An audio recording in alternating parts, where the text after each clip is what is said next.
Nothing going on the tracks. Anyway, some weak skip coming in.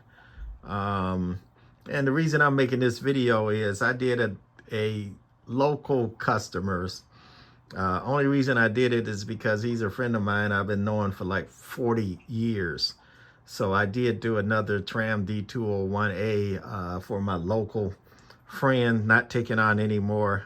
Too much work, too little reward, too much work for doing one of these. So, and this one's in very nice shape. I want to see if I can get it from him, but I doubt it. Tram D20IA 40 channel. Low miles on this thing. Still a little dusty because I didn't try cleaning it out. I'll let him do that if he wants to, but low miles.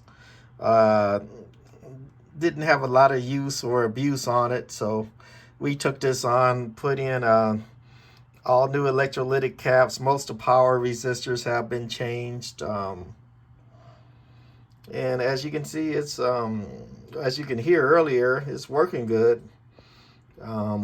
Pulling in some of that weak skip when I first started this video, and thing transmits really good. Nice clean D20IA that we redone for my local. And then had another local who talked me into working on this Palomar 200, Palomar 200, not the X model. One driving two. I don't know what he said it was doing, but anyway, bad electrolytic caps on this.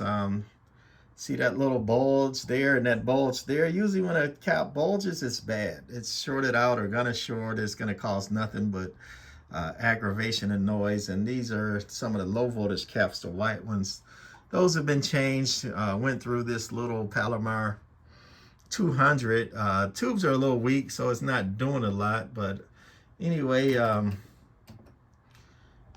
we're not on a dummy load, so we go on to channel 15 and just gonna key it down with the amp and standby, just a radio. And which watt meter we on? That one there, audio, must be on peak. Dead key in 3, swinging about 15.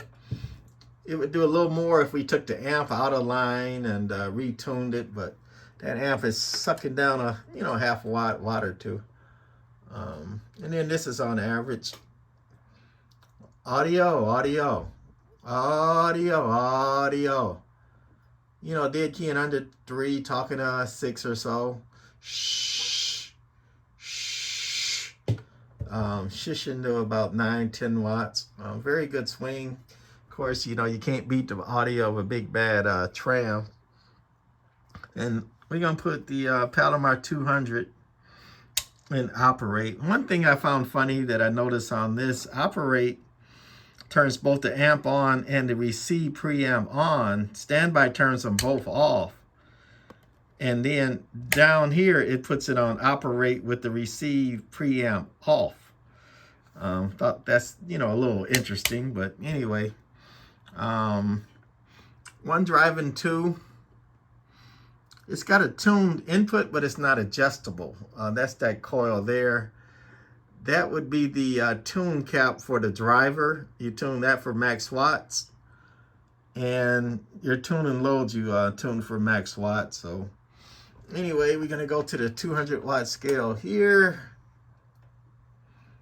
And with 3 watts going into it. It's dead keying at 50 or so. Audio. Barely swinging forward. On average. And then last on peak. Audio. Doing 100 peak. Audio. And that's all she's doing with the tubes that are in it. I think this used 6 LF6s, which are, a little bit expensive to get. So I'll let the customer deal with the tubes if he want to get them or not, but not me. So that's going to be it of the customer locals, because I'm not doing any anybody else's. Palomar 200. And then the local, not mine, Tram D20IA. I think this guy with the A would be really happy the way it came out. All right, that's it for this one. Bye.